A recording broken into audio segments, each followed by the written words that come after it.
بسم اللہ الرحمن الرحیم عن عثمان رضی اللہ تعالی عنہ قال قال رسول اللہ صلی اللہ علیہ وسلم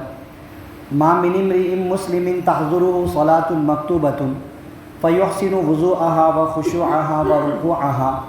إلا كانت كفارة لما قبلها من الذنوب ما لم يؤت كبيرة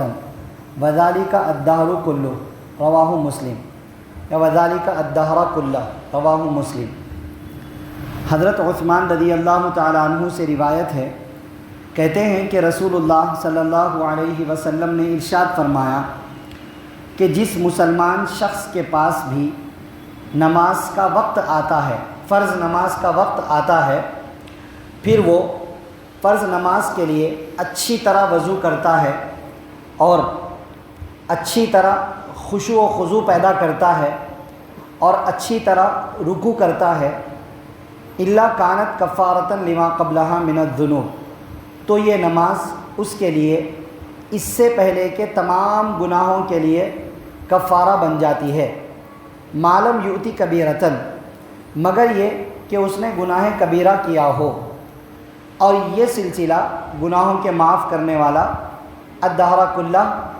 دن بھر کی تمام نمازوں میں ہوتا ہے، سارے وقت میں ہوتا ہے، تمام فرض نمازوں میں ہوتا ہے۔ رواہ مسلم، اس حدیث کو امام مسلم رحمۃ اللہ علیہ نے روایت کیا ہے۔ آج کے درس حدیث میں اچھی طرح وضو کرنے اور خشوع و خضوع سے نماز پڑھنے کی فضیلت بتلائی گئی ہے کہ ایک مسلمان شخص کے لیے جب نماز کا وقت آتا ہے فرض نماز کا، تو وہ فرض نماز کی خاطر مکمل وضو، اچھی طرح وضو، اطمینان سے وضو کرتا ہے، ہڑا ہڑی میں، جلد بازی میں نہیں، اطمینان سے مکمل وضو کرتا ہے۔ مطلب مکمل وضو، سنتوں کو بھی ادا کرے، کلی کرے، ناک میں پانی ڈالے، مسواک کا بھی اہتمام کرے، لکڑی سے مسواک کرے، یہ اعلیٰ درجے کی چیز ہے۔ نہیں ہو سکا، مجبوری ہے، انگلی سے اچھی طرح دانتوں کو صاف کر لے، پھر فرائض بھی پورے کرے، چہرے کو بھی اچھی طرح دھوئے، مکمل، پیشانی سے لے کر ٹھڈی کے نیچے تک، ایک کان کی لو سے دوسرے کان کی لو تک، ہاتھوں کو بھی اچھی طرح دھوئے، ناخنوں کے اندر بھی پانی پہنچائے، انگلیوں کا خلال کرے، پیروں کو دھوتے وقت پیروں کی انگلیوں کا خلال کرے، پورے سر کا مسح کرے، کمپلیٹ، اچھی طرح مکمل ایسا وضو کرے۔ پھر نماز میں خشوع و خضوع بھی اچھا رکھے، مانے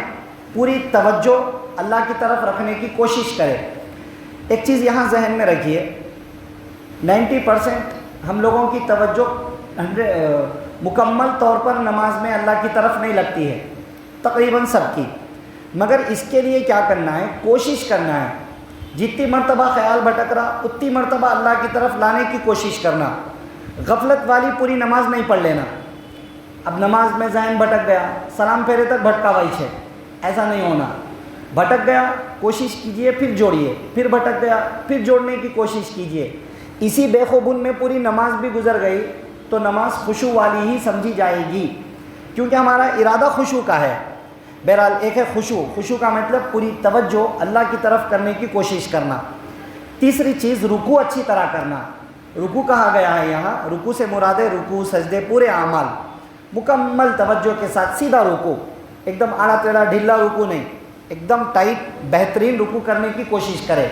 الا یہ کہ کوئی بہت بوڑھا ہے، کمزور ہے، اتنا ٹائٹ رکوع نہیں کر سکتا ہے، پیٹھ سیدھی نہیں کر سکتا ہے، وہ تو مجبور ہے، لیکن کوشش کہ اچھی طرح رکوع ایک دم ٹائٹ ہو اور پیٹھ ایک دم سیدھی ہو۔ سجدے میں بھی ایک دم ڈیپ میں چلے گئے،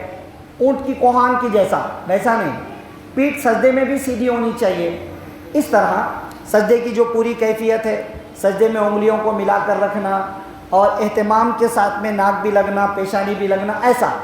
پوری نماز ایسا پڑھنے کی ہم نے کوشش کی تو فرمایا فضیلت کہ اس نماز سے پہلے جتنے اس نے گناہ کیے تھے سارے گناہوں کو اللہ تعالیٰ اس کے معاف فرما دیں گے۔ البتہ جو بڑے بڑے گناہ ہیں، کبیرہ گناہوں کی بھی ایک لسٹ لمبی ہے۔ غیبت کرنا کبیرہ گناہ ہے، ماں باپ کو گالی دینا کبیرہ گناہ ہے، اور بہت سارے کبیرہ گناہ، جھوٹ کہنا کبیرہ گناہ ہے۔ بڑے بڑے گناہ اگر ہیں تو وہ تو نماز سے معاف نہیں ہوتے، اس کے لیے توبہ کی بھی نیت رہنا، توبہ کی بھی نیت کے ساتھ میں نماز پڑھا اور دل میں توبہ بھی کرا، اور پھر نماز کے بعد بھی مانگ لیا اللہ توبہ کرتا ہوں، تو پھر سارے گناہ معاف ہو جاتے، کچھ بھی نہیں بچتے پھر۔ لاسٹ میں فرمایا آپ صلی اللہ علیہ وسلم، یہ جو فرض نماز کی وجہ سے گناہوں کے معاف ہونے کی فضیلت ہے، خالی فجر کی نماز میں نہیں ہے، خالی ظہر کی نماز میں نہیں ہے، فرمایا سارا دن، سارا وقت، یعنی دن بھر میں جتنی فرض نمازیں ہیں، ہر فرض نماز کے ذریعے یہ فضیلت ملتی ہے۔ ہر فرض نماز گناہوں کو معاف کرواتی ہے، مگر یہ تھوڑا لحاظ ہو، وضو اچھی طریقے پہ ہو، نماز میں توجہ اللہ کی طرف رکھنے کی فکر کریں، کوشش کریں، اور ہر رکن کو سنت کے مطابق انجام دینے کی کوشش کریں، انشاءاللہ گناہ معاف ہو جائیں گے۔ اس کا یہ مطلب نہیں ہے کہ ادھر گناہ کرتے رہو ادھر نماز پڑھتے رہو، نہیں۔ اگر کوئی بندہ اس نیت سے گناہ کرے گا کہ بعد میں اللہ معاف کر دیں گے، دیکھیں گے نا، پہلے تو اس کو ویسی نماز کی توفیق اس میں ملتی جو نماز اس کے گناہ معاف کرواتی، سمجھ رہے نا۔ پھر دوسرا، اللہ معاف کریں گے تب جب ایمان پہ مرنا بھی، ایمان پہ مرتا نہیں مرتا وہ بھی نہیں معلوم۔ بہرحال نہیں چاہ رہے تھے گناہ کرنا، ہو جا رہے، پھر ہو جا رہے، پھر ہو جا رہے، ویسے سارے گناہ اللہ نماز کی برکت سے معاف فرما دیتے، اور وضو بھی اچھی طریقے سے کرنا، ٹھیک ہے نا بھائی۔ ہم سب گناہ گار ہیں، ہم میں سے ہر ایک کو گناہوں کی معافی کی ضرورت ہے۔ آسان عمل ہے، دن بھر میں 5 مرتبہ نماز پڑھتے ہی ہیں، تھوڑا سا اچھی طرح پڑھ لیں، گناہوں کی معافی بھی ہو رہی ہے، اور اس کی برکت سے آئندہ بھی گناہ سے بچ سکتے ہیں انشاءاللہ۔ تو دعا فرمائیے اللہ مجھے، آپ کو، سب کو، سارے ایمان والے بھائیوں بہنوں کو، سب کو اچھی طرح وضو کر کے خشوع و خضوع والی نماز پڑھ کے اپنی گناہوں کی معافی کروانے اور اللہ کی رضا حاصل کرنے کی توفیق نصیب فرمائیں، آمین۔ سبحان اللہ و بحمدہ، سبحانک اللہم و بحمدک، ونشہد ان لا الہ الا انت، نستغفرک و نتوب الیک۔